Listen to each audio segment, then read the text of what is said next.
Olá, seja muito bem-vindo à nossa leitura. Nós estamos lendo o livro de Atos. Bora lá? A ti, Senhor, rendemos graças, porque o Senhor é muito bom. O Senhor cuida de nós nos detalhes. O Senhor manifesta a sua graça e seu amor nos detalhes. O Senhor tem derramado da tua presença sobre as nossas vidas nos detalhes. Como somos gratos, Senhor, por tudo isso. Gratos porque o Senhor é um Deus cuidadoso, é um Deus que cuida das pequenas coisas e das grandes. Nós te louvamos e te exaltamos. Santo, santo, santo é o Senhor, o único digno de ser louvado, o único digno de ser adorado. Maravilhoso é o Senhor. Nós desejamos tua presença todos os dias sobre as nossas vidas, Pai. Senhor, venha com o teu reino sobre a nossa vida, venha com o teu reino sobre a nossa casa, Pai. Que a sua vontade, ela seja muito maior que os desejos dos nossos corações. Que a gente aprenda, Senhor, a viver segundo o teu querer, viver segundo a tua vontade, viver segundo o desejo do seu coração, Pai. Então, nos ensina a estar tão próximo de Ti, que possamos viver segundo o desejo do seu coração. Espírito Santo, vem nesta manhã, vem ministrar aos nossos corações a Tua palavra, que nós possamos compreender o que foi escrito, que nós possamos entender isso, que isso sirva para a nossa vida. Que essas palavras entrem em nossa mente, em nosso coração, para que não seja apenas uma leitura, mas que seja um aprendizado para a vida, e que tudo seja para a glória do teu santo nome. Pai querido, vem com teu Espírito, perdoa os nossos pecados, nos ensina, Senhor, a perdoar também aqueles que têm pecado contra nós, que têm nos ofendido, nos perseguido, nos maltratado ou feito algo que não nos agrade, Senhor. A gente precisa entender que muitas vezes é apenas o que aquela pessoa tem para dar. Então, que o Senhor toque os nossos corações, comece a transformar os nossos corações para a honra e para a glória do teu santo nome, Pai. Te peço pela vida de cada um aqui. O Senhor conhece suas lutas diárias, as coisas que são necessárias, as curas, as transformações, a parte financeira. O Senhor nos conhece. Então derrama da tua graça e do teu Espírito sobre a vida de cada um. E que a sua vontade, Senhor, seja soberana sobre a vida deles. Desperte-nos, Pai, para tudo que está por vir. Derrama, Espírito Santo, do teu poder sobre as nossas vidas. Dons, Pai, derrama seus dons de conhecimento, sabedoria, profecia, dom de discernimento de espíritos, língua, fé, amor, milagres, cura, como o Senhor desejar. Derrama do teu Espírito sobre as nossas vidas, para que possamos ter poder para a honra e glória do teu santo nome, para manifestar o teu reino aqui nesta terra. Usa-nos, Senhor, como desejares, como o Senhor quiser. E que tudo isso, Senhor, seja para a glória do teu santo nome, para louvor do teu santo nome, Pai.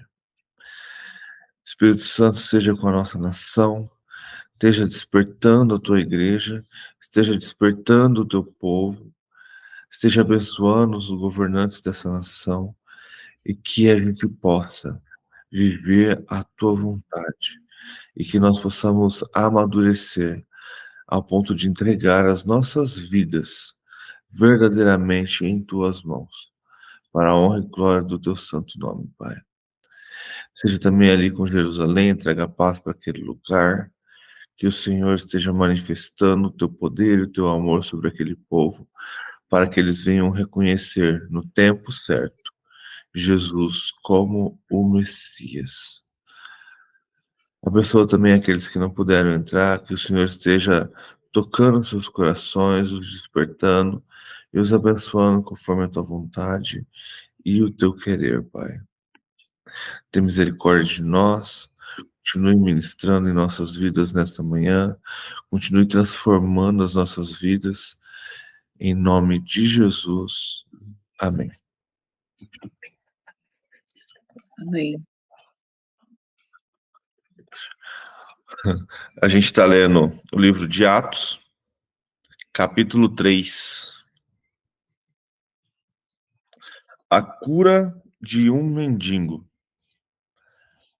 aleijado. O cara, além de ser mendigo, é aleijado. Certo dia, Pedro e João estavam subindo ao templo na hora da oração, às 3 horas da tarde. Estavam sendo levados para a porta do templo chamado Formosa um aleijado, de nascença, que ali era colocado todos os dias para pedir esmolas. Ao que estavam no templo, aos que entravam no templo. Vendo que Pedro e João iam entrar no pátio do templo, pediu-lhes esmola. Pedro e João olharam bem para ele, e então Pedro disse: Olhe para nós. O homem olhou para eles com a intenção, esperando receber alguma coisa. Disse Pedro: Não tenho prata nem ouro, mas o que tenho, isso lhes dou.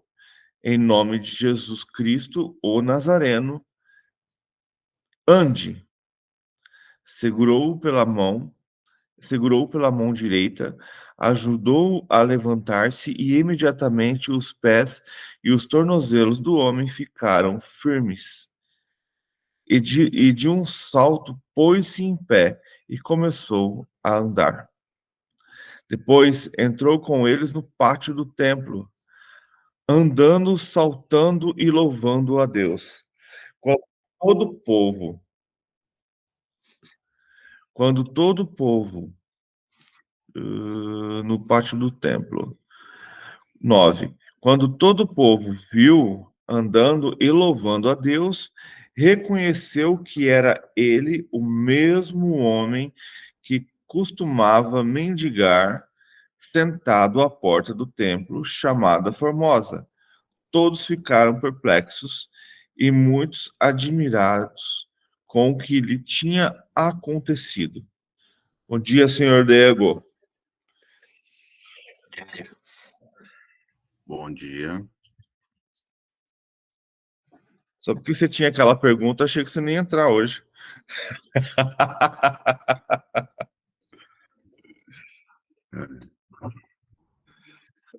Você deixou a Beth tão ansiosa que nem ela entrou. E eu não vou poder fazer a pergunta. Tem Aí, que ó, tá esperar vendo? ela entrar. Então a gente leu aqui a primeira parte de Atos 3, que é a cura do mendigo, na porta do templo. O que acontece que eu acho interessante aqui? Que a gente está começando a ver os discípulos criando duplas, criando grupos. Então a gente tem aqui quem? Pedro e João indo para o templo. Lembre-se que ir para o templo, para o judeu, é algo normal, é algo de costume, porque o judeu ele tem esse costume de orar 3 vezes por dia. E se ele está em Jerusalém, ele vai ao templo. Hoje eles não têm mais o templo, então eles vão ao Muro das Lamentações. Mas se ele não estiver, ele sabe para que lado fica o templo, ele se ajoelha e ora voltado para o templo. Então é um costume. Quando a gente vai lá em Daniel, a gente vê que Daniel fazia a mesma coisa. Daniel orava na janela que dava de frente na direção de onde era o templo, e ali ele orava 3 vezes por dia. Então isso é um costume do judeu até hoje, né? E aqui ele estava no meio da tarde. E aí a gente encontra um cara que era aleijado desde que nasceu. Então, provavelmente, pela sua doença, ele não tinha capacidade de trabalhar. Então, algum familiar colocava ele ali na porta do templo e ali ele passava aquele tempo ali pedindo esmolas para se sustentar. E aí, vendo, Pedro e João pediu esmolas para ele, e Pedro e João, como a gente sabe, os discípulos ali, a gente vê aqui que eles andavam em comunidade, então eles não tinham dinheiro para ficar dando. Então Pedro e João falam, Pedro, na verdade, fala: olha para nós, olha a ousadia e a fé de Pedro. A gente estava estudando ontem Mateus capítulo 8, um pequeno grupo que a gente foi, e lá fala sobre os discípulos que estavam no meio da tempestade, dentro do barco, e Jesus dormindo. E foi colocado lá a palavra medo, né? E a palavra fé.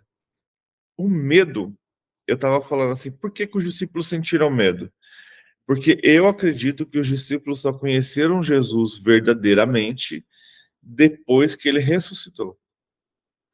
Que até então eles achavam que podia achar que ele era o Cristo, mas sabe quando você ainda tem aquela dúvida, aquela dúvida? Então, eles andaram com Jesus, estavam com Jesus, mas não entendia quem realmente era Jesus. E Jesus estando no barco no meio da tempestade, era a certeza de que o barco não ia afundar. E aí até Jesus fala: pô, mas vocês têm pouca fé. E aí ele manda acalmar as águas. Por que que eu tô falando isso? Porque depois que Jesus morre na cruz e ressuscita, e ele passa esses 40 dias com os discípulos à mesa, os ensinando, o que que eu vejo aqui? Que agora eles conhecem a Jesus verdadeiramente. Agora eles receberam poder e ousadia do Espírito Santo. Então a gente vê Pedro aqui agindo com ousadia, porque ele conhece o verdadeiro Jesus. E aí ele pega na mão do cara e fala: cara, não tenho prata nem ouro, mas o que eu tenho, isso eu lhe dou. Em nome de Jesus Cristo, o Nazareno, ande.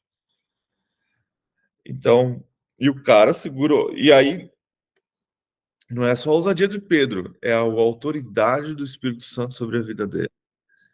Então, o cara pegou na mão dele e levantou.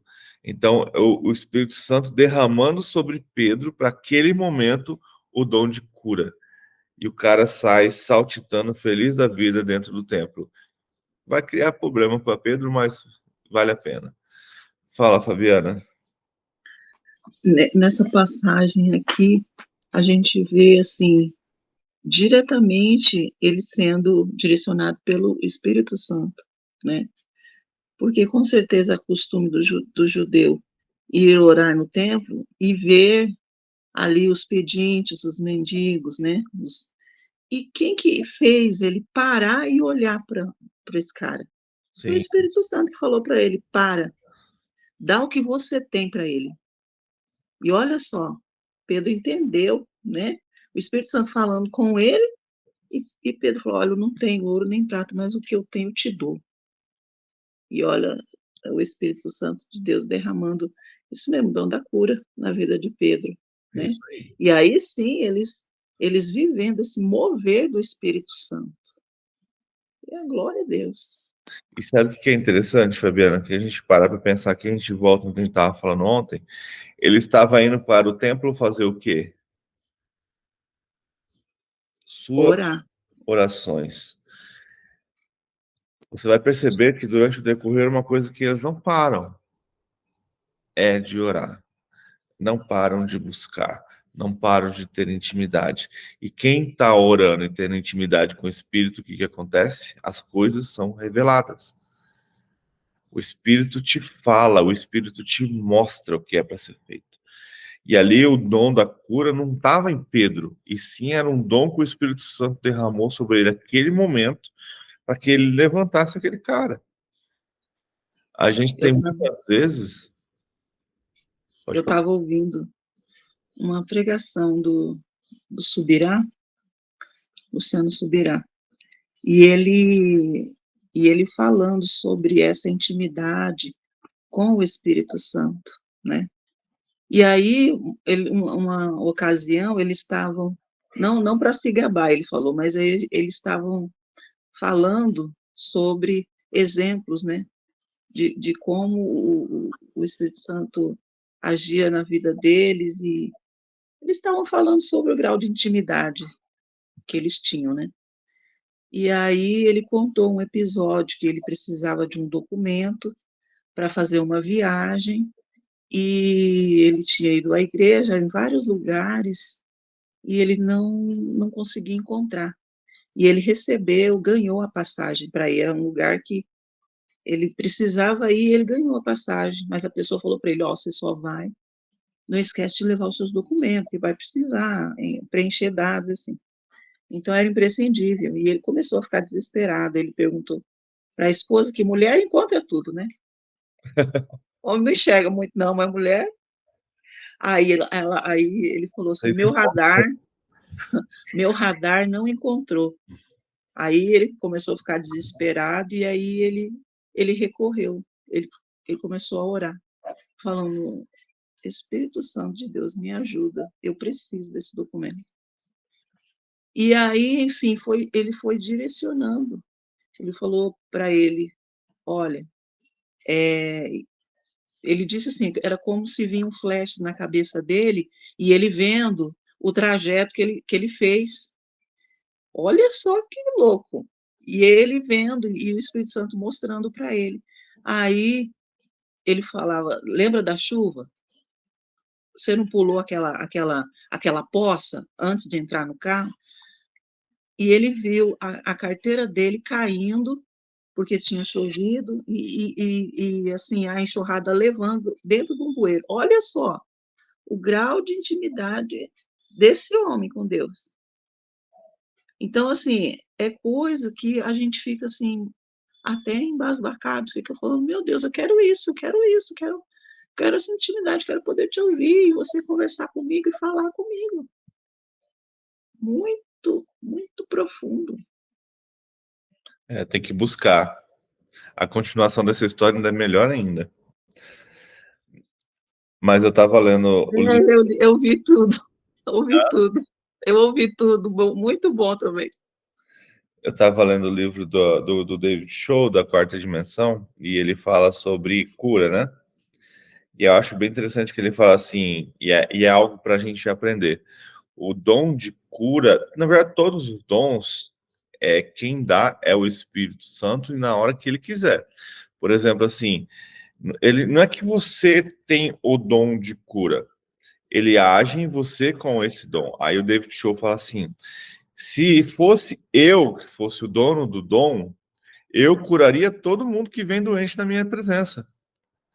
Mas quem cura é o Espírito Santo. Então, nem todos que eu oro se curam. Porque às vezes o Espírito Santo não quer curar aquela pessoa naquele momento. Então, tem que haver essa compreensão, e na verdade, dos dois lados. Então, às vezes o Espírito Santo, não, essa pessoa precisa ser... E aí, quando a pessoa insiste com ele ali, ele fala que o Espírito Santo começa a revelar para ele por que ela não está sendo curada. Porque, na verdade, outra área da vida dele precisa ser tratada.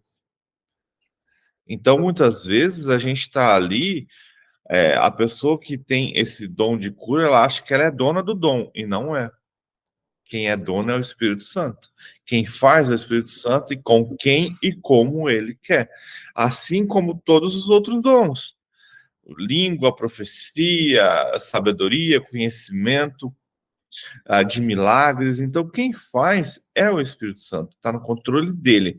Então, por isso que temos que estar em intimidade com ele e buscando, como Paulo falou, e buscando os dons com zelo. Buscando com ousadia, todos os dias, desejando o poder do Espírito Santo. Versículo 11. Apegando-se o mendigo a Pedro e João, todo o povo ficou maravilhado e correu até eles, ao lugar chamado Pórtico de Salomão. Vendo isso, Pedro lhes disse: Israelitas, olha que interessante. O que aconteceu aqui? Com a cura, Pedro teve a oportunidade de pregar. Ontem eu estava falando isso também. Muitas vezes a gente quer assim, Senhor, nos dê a oportunidade de levar a sua palavra, que eu saiba o que falar. Não, Se você está estudando a Bíblia e você tem um mínimo de entendimento, o Espírito Santo vai te revelar tudo o que você sabe. O que a gente tem que pedir, na verdade, é a oportunidade de falar. Então, Pedro chega ao templo e com esta cura desse cara que ele entrou saltando no templo e todo mundo olhando aquele cara que estava ali desde nascença, aleijado, aquilo chamou a atenção e deu uma oportunidade para Pedro, abriu a porta para Pedro pregar. Então Pedro começa.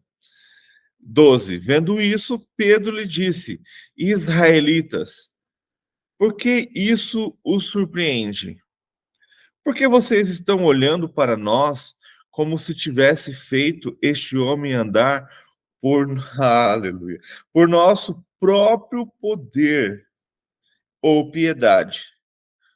O Deus de Abraão, de Isaac e Jacó, o Deus dos nossos antepassados, glorificou o seu servo Jesus, a quem vocês entregaram para ser morto e negaram perante Pilatos, embora ele tivesse decidido soltá-lo. Então a gente tem aqui de novo Pedro, a gente vai ver Pedro por um bom tempo com raiva dos judeus. De novo ele fala aqui, ó, vocês o mataram, vocês negaram aquele que o mataram. Isso é muito ruim, tá? Para a história da igreja, porque muita gente pega isso e começa a realmente ficar com raiva dos judeus. E não é o que Deus quer de nós. 14. Vocês negaram publicamente o santo e justo e pediram que lhe fosse liberto um assassino. Vocês mataram o autor da vida. Caraca. Mas Deus o ressuscitou dos mortos. E nós somos testemunha disso. Pela fé, no nome de Jesus, o nome curou este homem, que vocês veem e conhecem. A fé que vem por meio dele lhe deu essa saúde perfeita, como todos podem ver. Então aqui a gente tem o quê? Não só Pedro usando o nome, a gente vê ele entendendo, cara, isso que é maravilhoso, entendendo que o poder não vem dele, que esse poder vem do próprio Cristo. E aí ele julga, né? Mostra ali quem é esse Cristo, o nome que tem esse poder. Só que é bem interessante que ele fala assim: a fé. Então, não só o poder do Espírito Santo sobre Pedro, mas também a fé de quem recebeu essa cura, né? E aí ele está falando que a fé de que por meio veio dele, ele deu saúde perfeita, contudo, todos podem ver. Bom dia, Beth. Bom dia. Bom dia. Bom dia.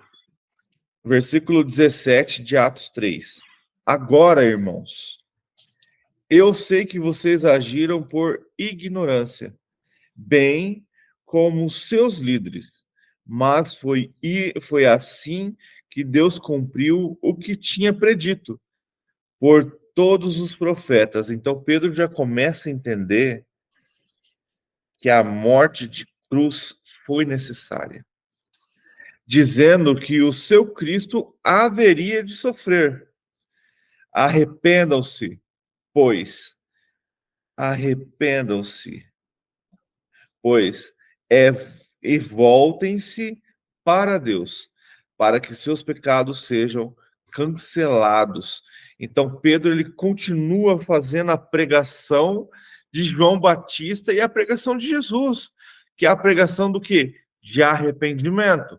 Voltem para os caminhos. Vocês estão aqui no templo, vocês estão buscando a Deus, mas vocês não conhecem o Deus de Israel. Vocês continuam pecando, vocês continuam fazendo coisas que não agradam a Deus. Então, se arrependam, voltem-se para Deus, para que seus pecados sejam cancelados. Versículo 20. Para que venham tempos de descanso da parte do Senhor, e ele mande o Cristo, o qual lhes foi designado Jesus, é necessário que ele permaneça no céu. Então ele entende também, até que chegue o tempo em que Deus restaure todas as coisas, como falou há muito tempo, por meio de seus santos profetas. Olha a mensagem de Pedro. Pedro prega o arrependimento para que haja remissão do pecado, para que eles se voltem para Deus e seus pecados sejam cancelados, seus pecados sejam pagos, para que venha o tempo de descanso. O que a gente pensa de tempo de descanso? É o tempo em que o rei reinará, não haverá mais batalha, não haverá mais dor. E aí ele fala sobre Jesus. E ele fala que é necessário que ele, Jesus, permaneça no céu. Então, o que ele já está ensinando aqui? Que o Jesus que vocês mataram, ele ressuscitou. E ele está no céu. E aí Pedro está pegando o quê? Que até que chegue o tempo em que Deus restaurará todas as coisas. Então, Pedro está tendo esse entendimento de que o próprio Deus, que a gente leu ali, quando ele fala sobre os Salmos, né? Que ele fala que o Senhor disse ao meu Senhor, senta-se à minha direita, até que eu ponha os teus inimigos como estrado dos teus pés. Então ele está falando aqui que quem vai restaurar tudo é o próprio Deus para que o seu filho reine. E quando todas essas coisas acontecerem, ele continua.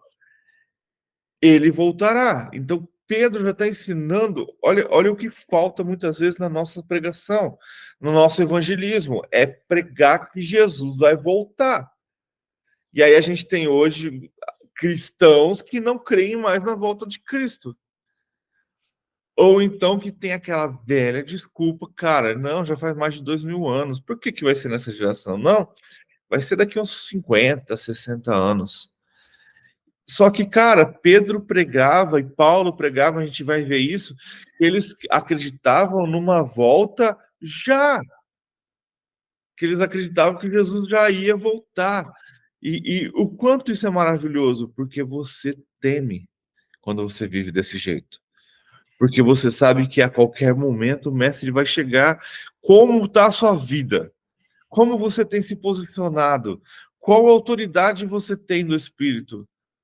Sabendo que Cristo pode voltar e que Cristo vai voltar.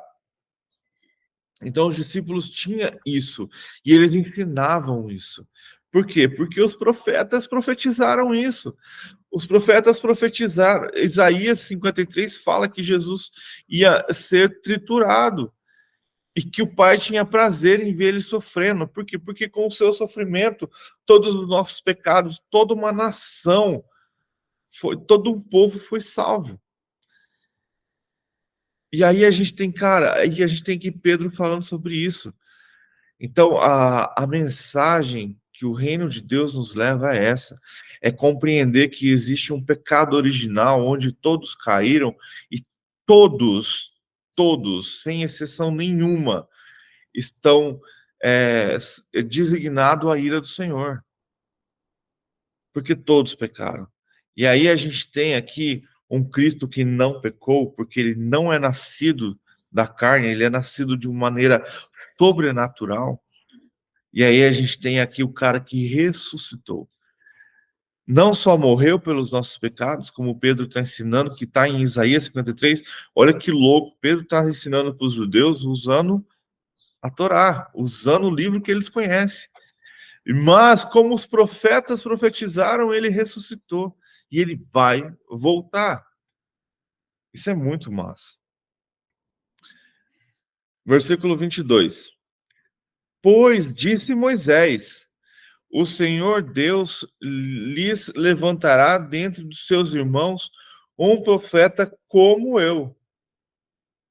Ouçam-no em tudo o que ele lhe disser. Quem não ouvir esse profeta será eliminado do meio do seu povo. Aqui a gente tem um detalhe bem interessante. O que acontece? Eu vejo, como a gente discutiu ontem sobre o que a igreja fez com a palavra, pelo decorrer dos anos, pela mão do homem, para ele ter domínio sobre algumas coisas, Aqui ele fala assim, ó, que o Senhor Deus lhes levantará entre seus irmãos um profeta como eu. Então, Moisés está falando que vai ter um profeta como ele. O que esse profeta é? Aquele cara que guarda as leis, que obedece ao Senhor. Ouçam-no em tudo que ele disser. Então, entenda o que ele vai falar. E quem não ouvir este profeta será eliminado do meio do seu povo. Então, a gente tem aqui algo que quebra aquela ideia de que Jesus veio para quebrar a lei, para eliminar a lei, e não é verdade. A lei foi feita, a lei ainda está aí. Ela só não é mais, o pacto de Abraão e a lei de Moisés não é mais a salvação. Não é o caminho para a salvação. Entendeu? Então você não precisa hoje, a gente vai ver Paulo ensinando isso, a gente não precisa hoje mais, por exemplo, ser circuncidado para que a gente esteja no pacto com Deus, que é o pacto de Abraão. A gente não precisa hoje cumprir a lei pela risca para que sejamos salvos, para que a gente entre no reino de Deus, porque Jesus veio e nos trouxe a graça. Então precisamos entender o quê?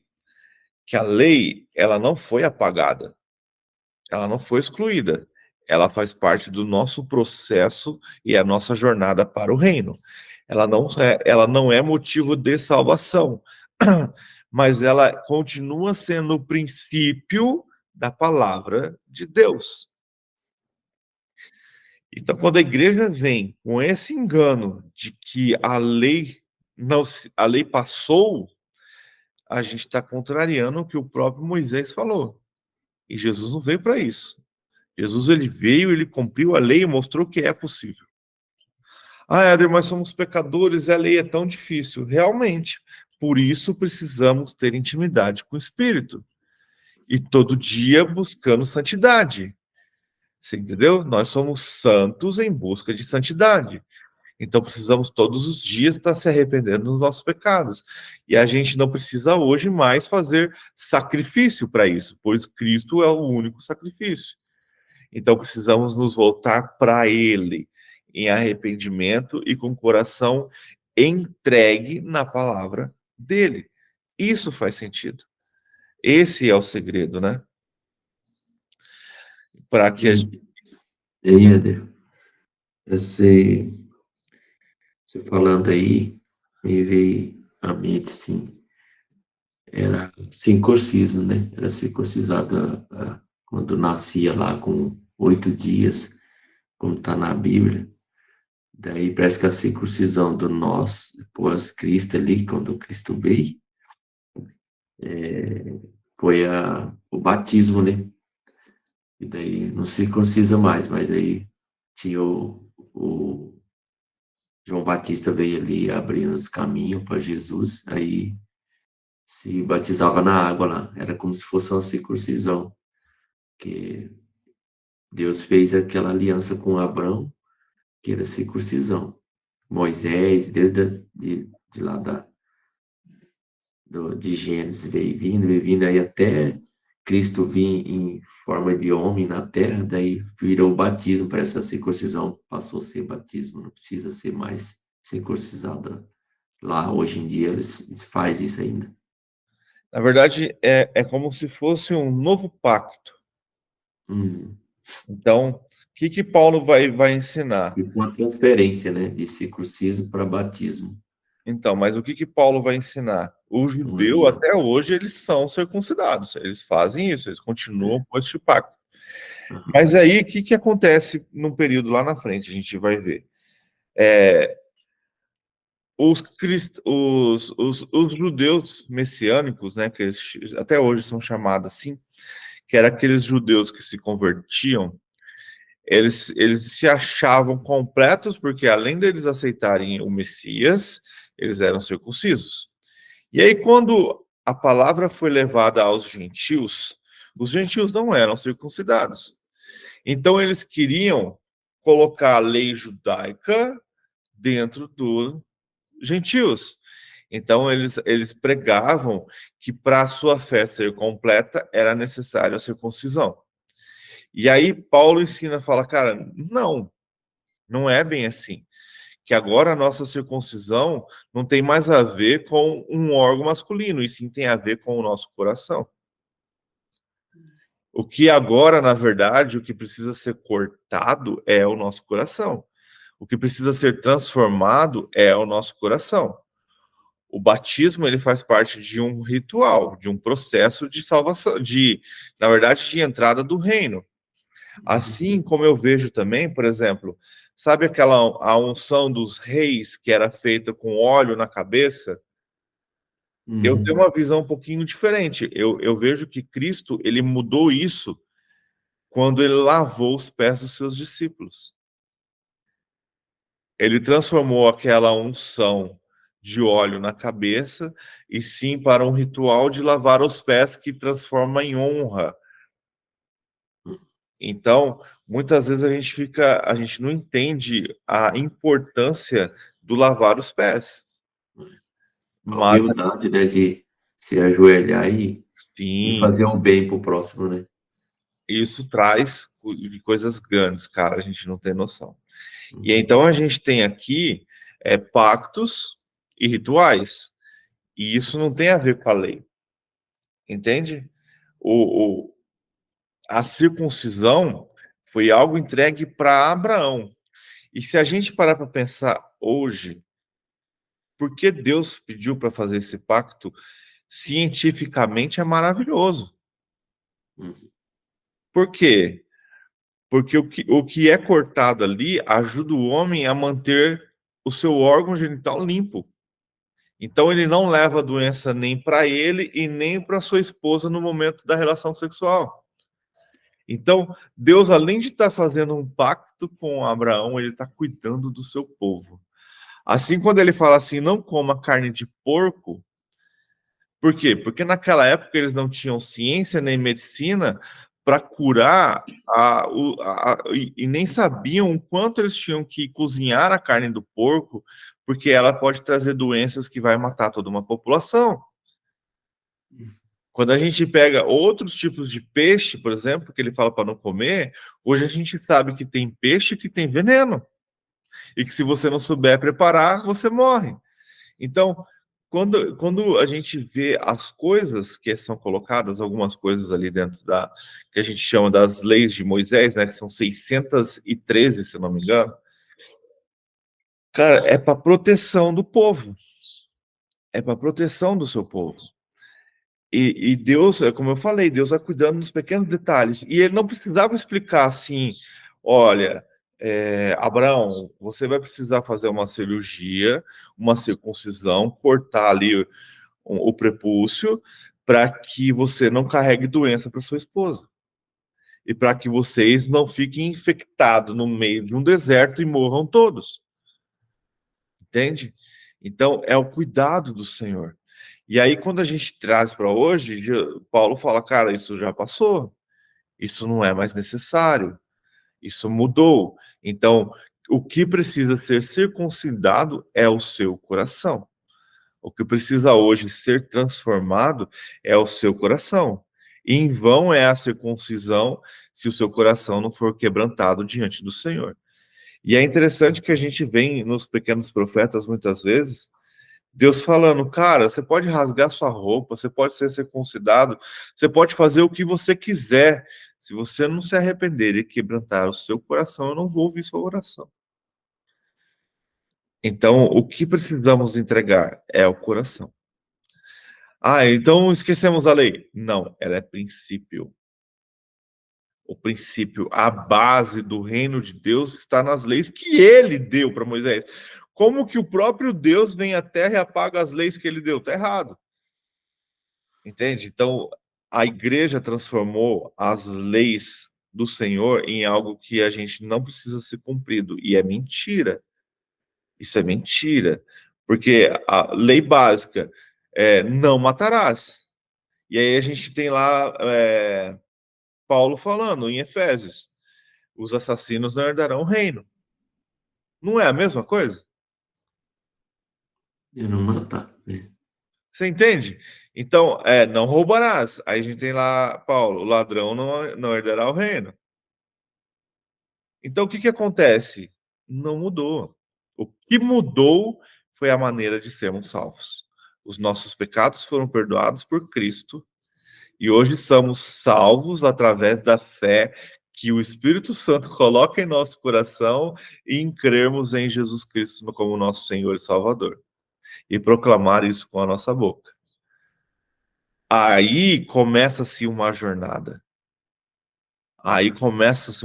Quando a gente pega ali o peregrino, a gente percebe que a saída dele da casa até onde o destino final dele é um processo para a salvação dele. Ele creu na salvação e foi atrás do reino. E isso lhe trouxe uma jornada de dúvidas, de medo, de consequências, de lutas, de querer voltar, de morte de pessoas ao seu redor, mas ele foi até o fim e foi salvo. É o que a Bíblia fala. Crê em mim até o fim e será salvo. Então precisamos, não é simplesmente acreditar em Jesus, levantar a mão, professar com a boca e acabou. Não. Você precisa crer nisso até o fim. Até o fim. Assim como os discípulos. Eles acreditaram em Jesus e até o fim, até a sua morte, eles continuaram crendo e levando o evangelho. A gente tem João, por exemplo, que é o cara que morreu de velhice, pelo menos a gente acredita que ele morreu, mas tentaram matar ele de várias formas, ao ponto de colocar ele dentro de um caldeirão com óleo quente. E ele não morreu. E aí ele é separado e isolado na ilha de Patmos para parar de incomodar as pessoas. E mesmo assim, Deus usa ele, dá uma visão incrível do futuro para ele alertar as igrejas. Então ele não só está alertando as igrejas da Ásia ali, da província da Ásia, como ele nos alerta hoje. Olha, fiquem atentos. Vocês precisam voltar ao primeiro amor. Olha, vocês estão mornos, vocês não estão nem frio nem quente. Vocês não estão buscando verdadeiramente, vocês estão ali raso. Olha, estou aqui batendo. Vai deixar eu entrar ou vai continuar fazendo o que você está fazendo sem a minha presença? Aí, ele abre o livro de Apocalipse ali mostrando quem ele é. Eu sou o alfa e o ômega, eu sou o princípio e o fim. Entende? Eu sou o Senhor. É Deus revelando quem é Jesus. E aí, João tem aquela visão incrível de Jesus com seu rosto brilhando como a luz do sol, mais forte que o sol, na verdade. Nos teus olhos saíam chamas de fogo, da sua boca uma espada, que é a própria palavra. Ele tinha no seu peito assim uma couraça de ouro. Entende? Em suas costas havia um arco-íris. Na sua coxa estava marcado o Rei dos Reis, Senhor dos Senhores. E ele vinha montado num cavalo para a guerra. Seus cabelos eram brancos como a neve. Por que brancos como a neve? Porque mostra a sabedoria, né? Quando a gente a gente estava lendo em Provérbios, era isso. A sabedoria está o ancião traz a sabedoria. E aí Isaías fala que ele é o ancião de dias. Cara, olha a descrição de Jesus. Então a gente pega, o João dá uma visão de Jesus totalmente diferente do que a gente vê nos evangelhos. Porque nos evangelhos a gente vê o Jesus homem que veio para morrer, que veio para ensinar o arrependimento, voltar-se para o reino, mas sabendo que iria morrer. E muitas vezes, quando eu acho isso errado, a gente continua tendo a visão de Cristo morto na cruz, que é errado porque ele ressuscitou. A gente visualiza Jesus com aquela coroa de espinho. Não, a coroa dele é uma coroa de rei. Porque o próprio Pai o coroou rei sobre as nações. Então, eu acredito que quando João escreve Apocalipse, e ele usa ali alguns capítulos para mostrar quem é Jesus, esse Jesus que voltará com fúria. Fogo nos olhos, irmão, mostra fúria. Não é aqueles, porque muitos vão dizer assim que também é, né? Que ele enxerga tudo, não, mas mostra fúria. Ele vem para batalha. Quando pergunta assim, por que sua capa tá vermelha de sangue? É o seu sangue? Ele não, é sangue daqueles com quem eu pisei em cima. Porque eu passei pelo lagar. Então, Jesus não vai mais derramar sangue, porque o sangue que foi derramado foi na cruz. Então, quando você vê a capa vermelha ali em Apocalipse, não é do sangue dele, não, é do sangue dos teus inimigos. E aí a gente tem aquela visão assim de que Jesus é mágico, de que ele vai abrir o céu, fazer assim, Satanás morreu, todo mundo morreu, acabou. Não, cara, ele vem para a batalha. É um rei, porque por senão ele não viria com seu exército. Não é assim que a palavra fala? O Senhor rompe o céu ao ponto do sol, a lua, as estrelas desaparecerem. Eu tenho Deus me deu uma visão porque isso acontece. E ali, cara, ele fala assim, e aí Jesus vem com os seus exércitos, vem com os teus anjos. Então ele vem para a batalha com Satanás e os seus demônios e toda a humanidade que é contra ele. Cara, é maravilhoso e é incrível. Então a gente precisa conhecer este Jesus. Não só o Jesus dos evangelhos, mas sim o Jesus rei que vai voltar. E muitas vezes a gente, por não ler a Bíblia, e principalmente por ficar com medo de ler Apocalipse, a gente não conhece o Jesus que vai voltar. A gente continua lembrando daquele cara com a coroa de espinho na cabeça e pendurado numa cruz. Já foi. É um símbolo para nós lembrarmos e nos arrependermos dos nossos pecados, mas não podemos viver com esta visão. Precisamos viver com a visão de Jesus ressurreto, com um corpo glorificado, o qual nós teremos também se continuarmos andando com ele até o final. Um Jesus que é o Rei dos Reis, Senhor dos Senhores, que voltará para a terra para tomar posse do seu reino dado a ele pelo seu Pai desde o princípio. Que desde o princípio a terra era a herança dele. Cara, isso é maravilhoso. E as pessoas olha para isso igual você está falando, olha para a coroa, para a cruz e acha que só isso aí basta, né? Ah, eu tenho Cristo e não busca conhecer, glorificar Jesus e buscar ele o tempo todo, cumprir as leis, né? Tudo que ele pede, porque na verdade é segui-lo, né? Não é só ter como imagem aquilo ali e ficar falando que crê em Cristo, mas não busca, não faz o que agrada. É que, na verdade, né, Vanderlei, a gente aprendeu já e a gente precisa É o entender limite, né? que ser cristão é ter um estilo de vida como o de Cristo. Hum. Então, se você não tem um estilo de vida como o de Cristo, você pode ser considerado um falso cristão. Por quê? Porque é o que eu estou falando. A Bíblia, ela não foi alterada, mas a maneira de entendê-la foi. Ixi, tá bem bagunçado mesmo, as pessoas Conseguiu entender? Então, tipo assim, por que a gente tem várias versões da Bíblia? Porque cada um compreende de um jeito. E às vezes essa compreensão traz o quê? O engano. Então, por isso que eu falo, tudo que eu falo aqui, busca na Bíblia, busca a revelação do Espírito Santo para ver se está certo. Eu busco. E eu tento falar o que a gente está lendo aqui. Então, a gente tenta buscar se aprofundar na palavra e no Espírito de Deus, naquilo que Deus tem para nós. Versículo 24.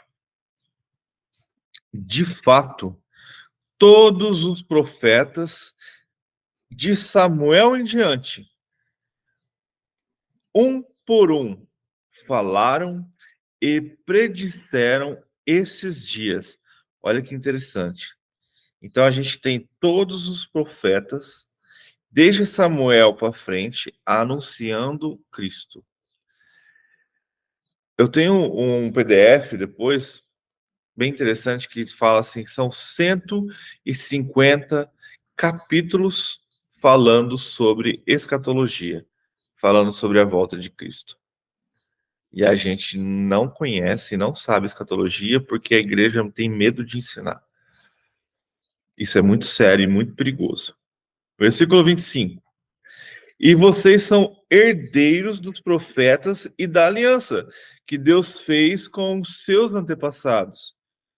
Ele disse a Abraão: por meio da sua descendência, todos os povos da terra serão abençoados. Cara, isso aqui é muito massa. E eu vou parar. O que acontece? Quando Deus faz a aliança com Abraão, e Deus dá essa promessa para Abraão de que todos os povos da terra serão abençoados através da sua descendência. Esse dia a gente estava conversando sobre isso e me veio esse esclarecimento bem interessante. O que acontece? Quando Deus escolhe Abraão, não é que Deus queria que só o povo hebreu, né, vindo de Abraão, fosse salvo. Mas ele queria que a partir daquele povo de Abraão, a partir do povo que fosse criado através de Abraão, toda a terra fosse abençoada. Então, quando a gente vê lá Deus tirando o povo do Egito, Êxodo 19, versículo 5, Deus chega em Moisés e fala assim, agora eu vou fazer de vocês nação santa, sacerdócio real, porque essa terra me pertence. Fale para eles, se preparem, se santifiquem, lavem suas vestes, não toquem nas suas esposas por 3 dias, se purifiquem, porque eu vou vir e falar com vocês. Eu vou estar no meio de vocês, e vocês serão meus sacerdotes. O que era ser sacerdote? Eu hoje vejo, vocês vão levar o meu reino, me levar às outras nações. Então está aqui, ó.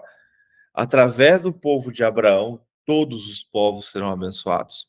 Só que o que acontece? Se a gente continuar lendo a história, o povo se prepara, certo? O povo se santifica. E eles chegam ali no pé do monte e ficam esperando a presença de Deus. E Deus vem.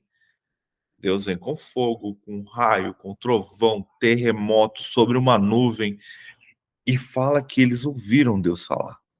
Só que eles ficaram com tanto medo que falaram, Moisés, a gente não quer mais ouvir a Deus.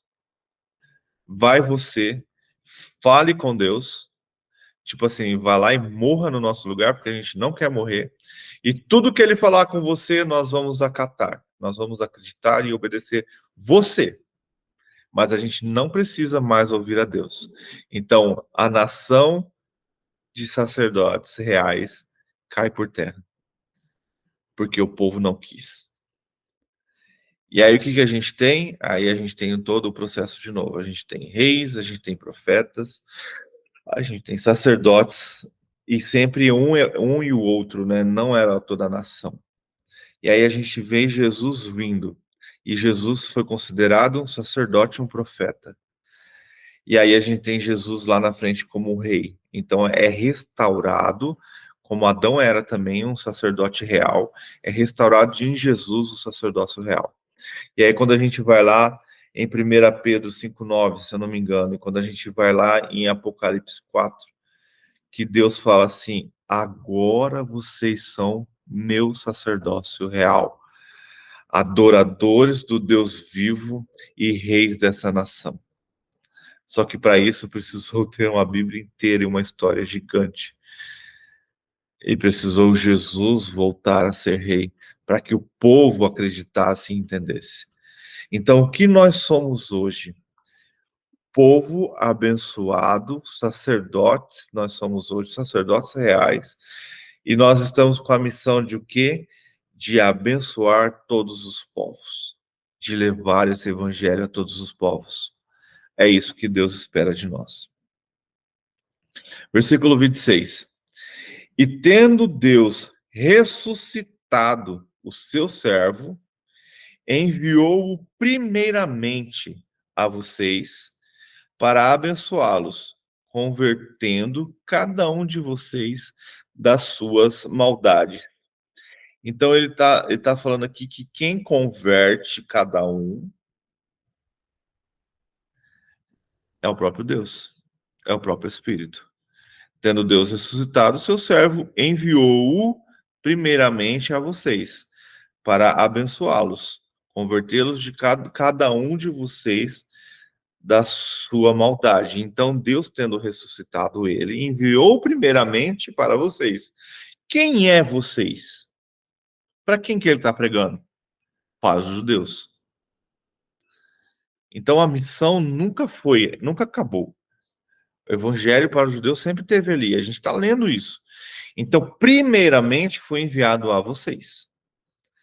Mas Jesus fala lá em Atos 1, vá a Jerusalém, agora esqueci.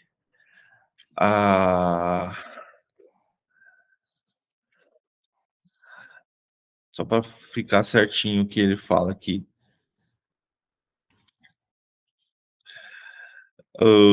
Aqui, ó. Atos, capítulo 1, no versículo 8, finalzinho dele. O 8 inteiro. Mas receberão poder quando o Espírito Santo descer sobre vocês e serão minhas testemunhas aonde? Primeiramente em Jerusalém. Aí depois ele fala, então serão minhas testemunhas em Jerusalém, em toda a Judéia, Samaria e até os confins da terra. Primeiramente, Jerusalém. Segundo, Judéia. Então ele está ensinando ali primeiro para os judeus. Olha que absurdo. E Samaria. Peraí, mas os samaritanos não pode, né? Os samaritanos não são judeus. E aí ele fala, e até os confins da terra. Então, todo mundo é filho de Deus, então. O meu evangelho está para todas as nações. Todas as nações. Vocês, judeus, são os primeiros a estar recebendo isso. Mas não é só para vocês. Isso aqui não é só para vocês. Para que vocês se arrependam, sejam abençoados e se convertam dos seus caminhos, das suas maldades. Mas isso é para ser levado a todos. E aí a gente tem 2000 anos, quase 2000, mais de 2000, quase 2000, na verdade tem mais de 2030 anos que esse evangelho está sendo pregado para todas as nações. E esse versículo é o versículo-chave do livro de Atos, né? É porque eles estão cumprindo isso, né? Uhum. É o cumprimento da palavra do evangelho. Levar, Para nós também, né? sim, levar a todas as nações. E sabe o que é interessante, Beth? Todas. Então, não exclui os judeus. E sabe o que eu acho interessante, vendo o que aconteceu algumas semanas atrás? Cara, para evangelizar o judeu tem que ter muita sabedoria. E eu acredito que o judeu só vai se arrepender e se converter dos seus caminhos quando outro judeu pregar para ele. Então, a nossa missão é levar o evangelho aos gentios. Eu não vejo nós pregando para os judeus. Por quê? Porque, cara, eles conhecem a Bíblia muito mais do que a gente. Eles conhecem a história muito mais que a gente. Então, a não ser que Deus toque no seu coração e fale verdadeiramente para você ir lá e te dê sabedoria para fazer isso, igual quando as meninas estavam sendo atacadas lá, elas são abordadas por um pastor. E o pastor chega nelas e fala, olha, eu sou o pastor, não faça isso. Não é o momento nem o lugar, não faça isso. Só que aí os judeus estavam lá, estavam tão revoltados que encobriram a voz do pastor, o pastor não teve nem chance de ajudá-las. Então, tipo assim, para levar o evangelho é necessário sabedoria. Ontem a gente estava na célula e o cara estava falando assim, que Deus me dê o conhecimento da sua palavra para pregar para um cara, né? Para levar o evangelho para um cara. E aí eu falei para ele no final, assim, Deus me incomodou no coração. Na hora que ele estava falando, e no final fui falar com ele sobre aquilo, porque me veio na mente, bem na hora de me despedir dele. Eu falei, cara, o evangelho já está dentro de você. O Espírito vai te revelar a hora que você for falar. Então a sua oração não é que o Senhor me dê conhecimento da palavra para falar. Você já a tem. O que você precisa pedir do Espírito é a oportunidade de falar. É a porta se abrir, é chegar ao momento da brecha que aquilo se abriu, você falar, para que você não seja ofensivo, para que você não seja rejeitado, para que a hora que o assunto entrar, o Espírito vem, velho. E aí é ele que faz, não é você. Você só precisa começar. E a hora que você concluir, você vai ficar assim, nem eu sabia que eu sabia tudo isso. Por quê? Porque não é você. A gente tem lá em Mateus, que a gente leu, que Jesus fala assim, cara, só esteja no lugar certo, na hora certa, que quem vai fazer a obra é o Espírito Santo. Quem vai falar através de você é o Espírito Santo. A gente só precisa estar no lugar certo, na hora certa e pedir o momento certo. A hora que a brecha abriu, irmão, já era, é o Espírito que vai lá e dá a cajadada. Não é a gente. A gente fica nessa ilusão de que nós vamos fazer. A gente está vendo aqui, ó, quem deu poder para os discípulos de Jesus? O Espírito. Jesus falou, acabei de ler lá, o Espírito dará para vocês poder. Eu deixarei para vocês o poder do meu Espírito. Quando a gente vai ler lá Coríntios 13, são dons que o Espírito dá a cada um como quer e quando quer. Mas aí também entra o detalhe, né? Que o Espírito Santo, ele é muito sensível. Então, ele enche de poder. Se a pessoa estiver andando em santidade, né? Não, Então, tem que andar com ele, tem que ter intimidade. Sim. Isso aí Então, já... às vezes a pessoa é tímida, que nós aprendemos que ela não herdará o reino do céu, é aquela pessoa que está um pouco sem intimidade com o Espírito Santo. Mas lembra que a timidez que a gente estudou não tem nada a ver com a timidez de falar, né? E sim que a timidez que a gente estudou, que a gente fala lá em Apocalipse, é o medo de levar o evangelho. É a vergonha. É vergonha do evangelho. Então, é um pouco diferente.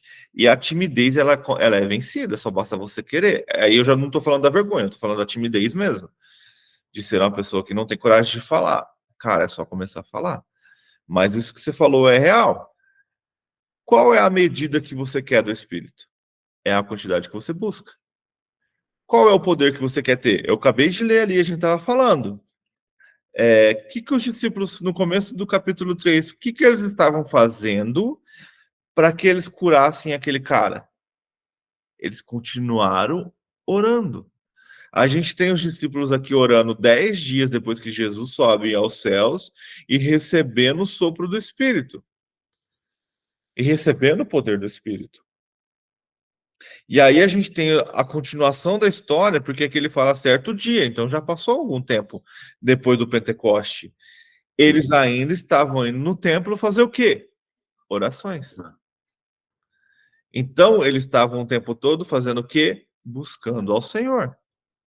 E aí, quando isso acontece, vem esse espírito de ousadia de Pedro, de pregar dentro do templo e apontar o dedo para os caras e falar: vocês mataram o Cristo enviado por Deus.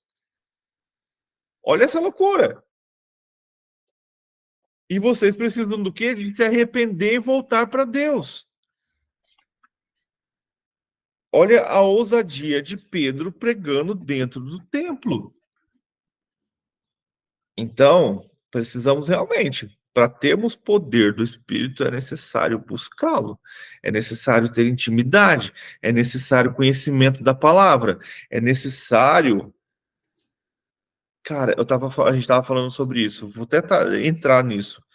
Quando a gente falou sobre medo ontem, eu falei, veio no meu coração ficou incomodado, é assim, por que os discípulos tiveram medo dentro do barco? Porque eles não conheciam a Cristo. Acho que eu falei isso no começo. Mas eles andavam com Cristo e não o conheciam. Quando Jesus ressuscitou, eles começaram a conhecer a Cristo. Eles não tiveram mais medo. Eles levaram o evangelho até a sua morte. E aí, o que eu não falei hoje, o que eu concluí ontem sobre isso? Você ainda tem medo? Principalmente da sua morte? Então, Parece que eles admiravam Cristo ali, mas não conhecia. não conhecia, né? Eles só admiravam, não tinha entrado aquele Espírito Santo dentro do coração deles ainda. E a palavra Eles só conhecer, admiravam. Delei, na Bíblia, tem a ver com intimidade. Eles Então, não tinham intimidade. hoje, trazendo para nós hoje, porque muitas vezes temos medos? Não estou falando de medo fisiológico, que esse é natural, não tem como. Você vai sempre lutar pela sua vida. Eu estou falando desse medo que tem aqui, ó, de fazer as coisas. Por que muitas vezes temos medo? Porque não temos intimidade. A intimidade com o Senhor, porque muitas vezes apenas andamos com Ele, como os discípulos, mas a gente verdadeiramente não o conhece. A gente não tem intimidade. Então, quando a gente busca essa intimidade do Espírito Santo, esse medo vai indo embora. Quando a gente lê na palavra que está escrito 366 vezes, não temas, e você vai continuar com medo. Então, tipo assim, eu tenho medo de morrer. Eu não tenho, porque eu tenho a certeza de que depois que eu morrer, eu terei a vida eterna. Se você tem medo da morte, você não confia na vida eterna. Éder, e meus parentes? Quem deu foi Deus, velho. Deus que se vire para cuidar deles. E meus filhos? Não são meus. É de Deus. Deus me deu esse privilégio de educá-la até chegar à sua fase adulta. Depois eu não tenho controle nenhum mais. É de Deus. Precisamos entregar não só a nossa vida na mão de Deus, mas a vida de quem a gente ama também. E fazer a nossa parte, lógico. Mas temos o privilégio de não ter medo. É isso aí. Mais ou menos, mas é isso aí. O Éder, Saiu errado, mas tem a palavra não, que salvo não morre, né? o Éder, ontem, né, pensando aqui, lendo, me veio um negócio na cabeça, até falei que ia fazer a pergunta, deixei a Beth quase doida de ansiosa aí. O Beth, ele falou que ele não ia fazer a pergunta se você não entrasse. Puxa vida, hein? Aí... Agora é o momento da pergunta? Não, na verdade é uma reflexão que eu estava... E não vai vir a pergunta. Vai vir a pergunta. Tá. Aqui em Atos 2:38, quando Pedro fala, né, ele responde: arrependam-se e cada um de vocês seja batizado. Arrependam-se. E aí eu fiquei pensando, a fé é um dom que o Espírito Santo derrama sobre nós, certo? Como está lá em 1 Coríntios 12. E aí eu estava pensando assim, eu falei, cara, eu, por mim mesmo, pelo meu coração, eu não foi por mim, a conversão não foi por mim, foi pelo Espírito Santo, não é? Tá certo? Então, assim, ele trabalhou em mim, ele foi me revelando coisas até que se chegasse o momento do arrependimento, concorda? Sim. Do arrependimento, do verdadeiro arrependimento. A tomada de decisão do arrependimento, essa você crê que ela é pessoal ou ela é do Espírito Santo? Guiada pelo Espírito Santo? Peraí, fala de novo. O Espírito Santo, eu estou usando assim o meu exemplo, né? Acho que cada um tem o seu na sua vida, mas como o meu está recente, até a questão do batismo e tudo mais, eu vim pensando assim, Beth, eu falei, bom, eu por mim mesmo, pecador, do jeito que eu sou, né? Eu por mim mesmo, eu não conseguia nem enxergar nada à minha frente, né? E o Espírito Santo foi trabalhando em minha vida de forma a vir me revelando coisas, até que chegou aquele momento que, inclusive, o pastor lá no dia, ele falou assim, olha, esse é um chamado irresistível, né? Até que se chegou um momento de que tudo me foi revelado, assim, de forma que não havia mais, e aí foi o momento de arrependimento. Se o Espírito Santo ele estava trabalhando em mim, né, me mostrando e me revelando, o que eu queria saber é, o arrependimento, ele é algo genuíno seu, da pessoa, que aí foi pela escolha da pessoa, ou ele foi algo trabalhado, ou algo com o Espírito Santo agindo também? Não sei se eu consegui. Ah, nossa, para mim não tem erro. Para mim é totalmente o Espírito Santo, porque nós somos inúteis. Se ele não fazer a obra, não trabalhar em nossa vida, não acontece nada. Mas Tudo entenda. sobre ele. Então, mas entenda, o que eu estou falando é o ato de se arrepender. Sim, até no ato de se arrepender.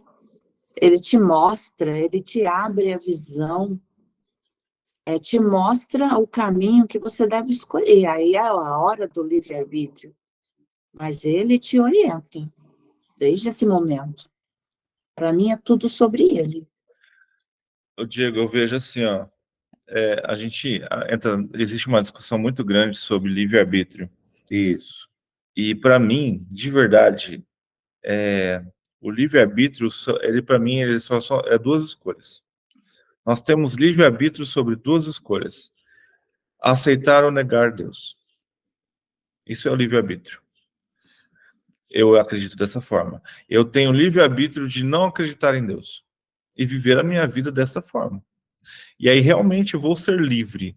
Mas mesmo assim ainda vivo sobre as regras de Deus, porque as regras de Deus estão sobre toda a terra. Uhum. Então mesmo eu não escolhendo a Deus, eu vou morrer. Eu acredito que ser livre é isso. Eu não estou presa no pecado. Eu estou livre. Livre é estar na proteção de Deus. Porque quem me prende é o pecado. Se eu tomo um pouquinho de caipirosca agora, daqui a pouco eu vou querer de novo, vou querer amanhã, vou querer outro dia, tá, entendeu? Então eu estou presa ali, eu estou presa no pecado. O pecado, quanto mais você dá liberdade para ele, mais ele vai te atraindo, ele vai te puxando para o poço, ali é estar preso. Então, quando eu estou livre, é porque eu conheci Jesus. Eu vivo na liberdade da proteção dele. Então, esse livre-arbítrio é uma escolha. Então, quando você escolhe negar a Cristo, negar a Deus, você ainda vive sobre suas regras. Quando você escolhe aceitar a Cristo, você fez uma escolha. Então, isso é um livre-arbítrio. Eu vejo dessa forma. A sua escolha de aceitar a Cristo. A partir deste momento, eu escolhi servir ao Senhor. Você tem escolha? Porque você fala assim, Senhor, entrega a minha vida em tuas mãos. Faça o Senhor o que quiser de mim. Então, a sua escolha é entregar o seu livre-arbítrio na mão do Senhor. E quando aqui a gente tem a mania de achar que o livre-arbítrio é escolher se eu vou ensinar, se eu vou estar aqui com vocês sentado ou em pé, se eu vou tomar água ou refrigerante. Isso são escolhas.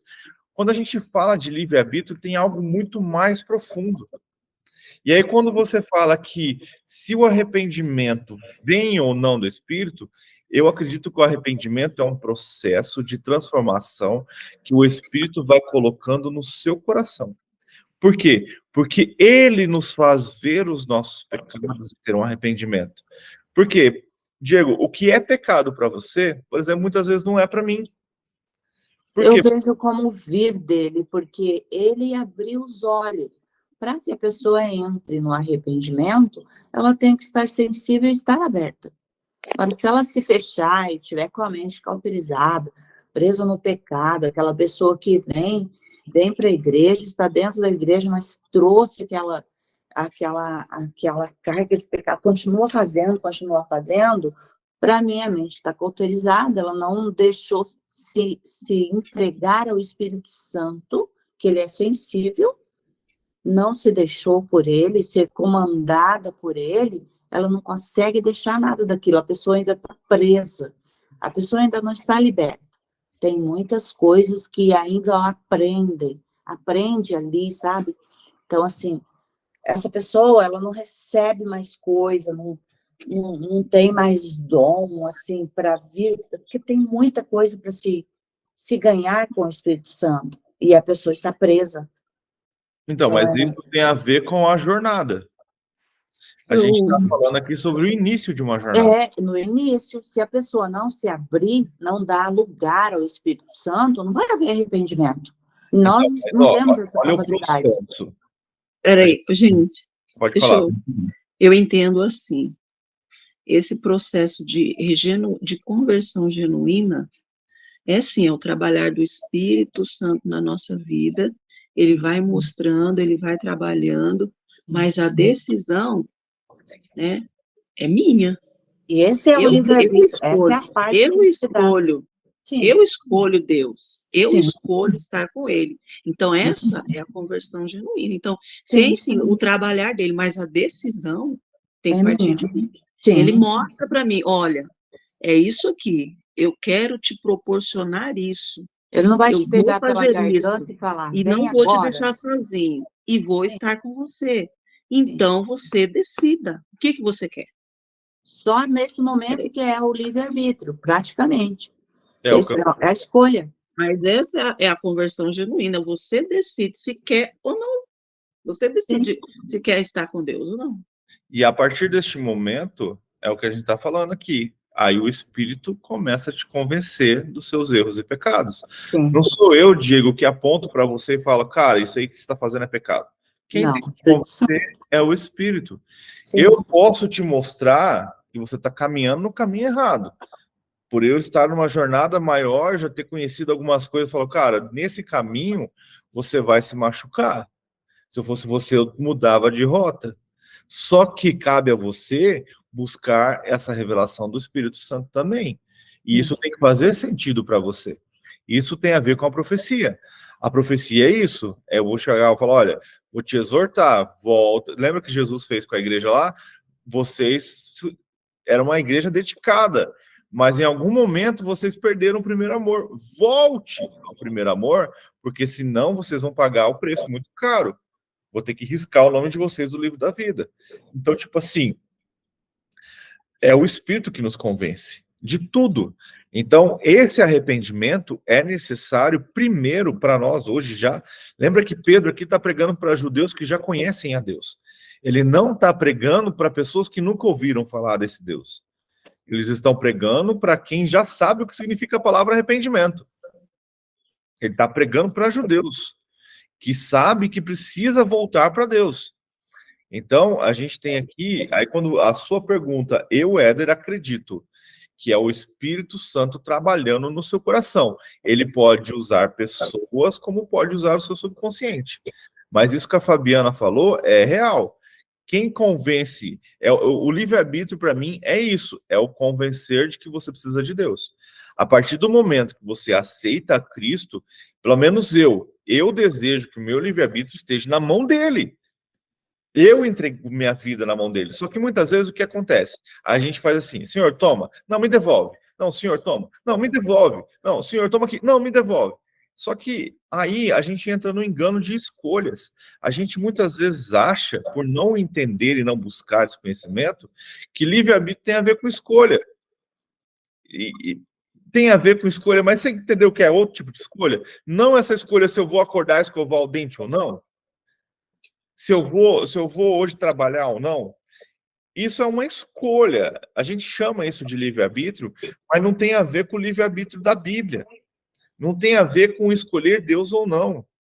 Porque quando eu escolho a Deus, eu tenho essa escolha de livre-arbítrio, de pegar o meu livre-arbítrio, de não aceitá-lo e viver como eu quiser, e entregar na mão dele, eu tenho o livre-arbítrio de fazer essa escolha. Mas a partir de agora, eu entrego minha vida na mão dele.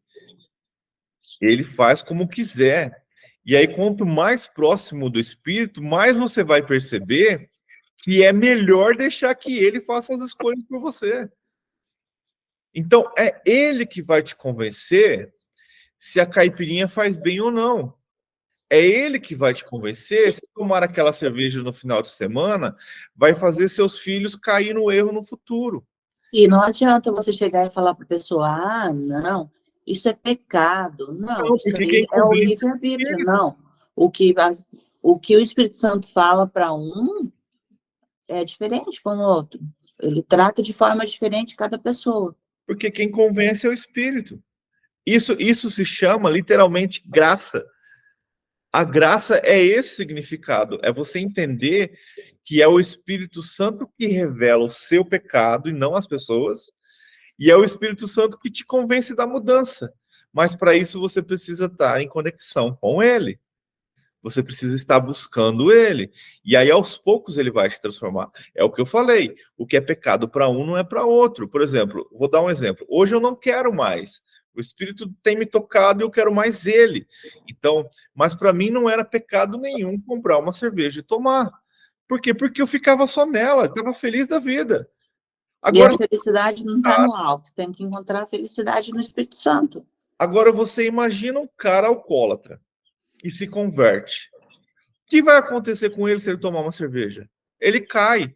Ele não vai ficar só em uma. E ele vai voltar como diz lá, né? É o cachorro voltando a comer o vômito. Então, para ele é pecado. Para mim, não é. Você conseguiu entender? Quem convence disso? O Espírito Santo. A palavra nos ensina o caminho, mas o próprio Paulo fala tudo, como que é? Todas as coisas... Tudo me é lícito, mas nem tudo me convém. Então, eu posso todas as coisas, mas tudo vai me fazer bem. É. Entende? Uhum. Então, livre-arbítrio também é a gente ter controle do que a gente faz, né? Então, Delei, mas aí é escolha. Então, o que eu quero dizer é que você falando assim a palavra livre-arbítrio, ela é simplesmente usada para aceitar ou não a Cristo. Só Isso, que escolher os caminhos. Ela foi distorcida para escolhas, porque o nosso português faz isso. O nosso português faz uma palavra ter vários significados. Sim. Mas o livre-arbítrio da Bíblia é escolha. Vou seguir a Deus ou não vou? Não vou seguir a Deus. Faz como você quiser. Vou seguir a Deus, eu vou entregar as minhas escolhas na mão do Senhor. Mas que escolhas? Cara, Deus não vai ficar falando para você, Éder, você tem que beber água, senão você vai morrer. Você entende? Uhum. Quando eu falo de livre-arbítrio e colocar-se na mão do Senhor, são escolhas grandes. São atitudes que vão transformar a sua vida, a vida da sua família, a vida de outras pessoas. É isso que Deus faz em nossas vidas, entendeu? Tipo assim, eu tenho a livre escolha de ler a Bíblia ou não. Beleza, você tem realmente. É uma escolha. E essa escolha vai te deixar mais perto de Deus ou não. Uhum. É uma escolha. Eu escolho acordar 4:30 da manhã e estar aqui. Eu quero? Não. Uhum. Mas Deus colocou isso no meu coração, ele me desperta e eu faço isso com prazer. Porque quando isso aqui termina, eu estou tão cheio do Espírito e tão renovado que isso me alegra e alegra a minha alma. Então já não é mais o Éder que tem esse controle. É Deus que me deu isso, eu acho que eu controlo. Mas, cara, toda vez que eu acordo, por exemplo, hoje eu acordei com dor de cabeça, já passou. E toda vez que eu acordo com dor de cabeça, na minha cabeça vem, cara, é só dormir que passa. É porque você dormiu pouco. Volta para a cama e vai dormir. Só que a minha alma fala assim, cara, tem gente te esperando para que a gente estude a Bíblia junto.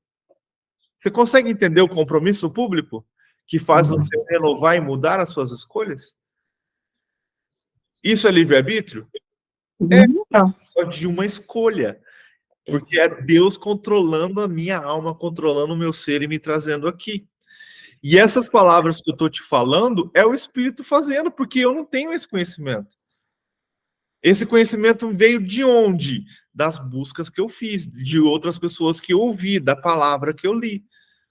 E o Espírito vai revelando e vai trazendo. Então, isso é maravilhoso. Então, para mim, Éder, o livre-arbítrio é isso, é escolher a Deus ou não. E aí o restante são escolhas. E Deus operando em minha vida, porque eu a entreguei na mão dele, eu quero que ele tenha o controle, não eu. E quando a gente entende isso, cara, as coisas começam a mudar. E aí não importa se eu sou rico ou se eu sou pobre, se eu tô com fome ou se eu tenho o que comer. Lembra, Paulo? Posso todas as coisas naquele que me fortalece. Viu, Diego? Eu gosto de usar sempre a pergunta assim, nesse lugar, será que Jesus estaria comigo? Ou isso que eu vou tomar, isso que eu vou fazer, será que Jesus está aqui comigo e também vai fazer isso? O que Jesus faria no meu lugar, assim, se eu tivesse que decidir algo? E aí, isso aí já dá uma resposta para várias coisas.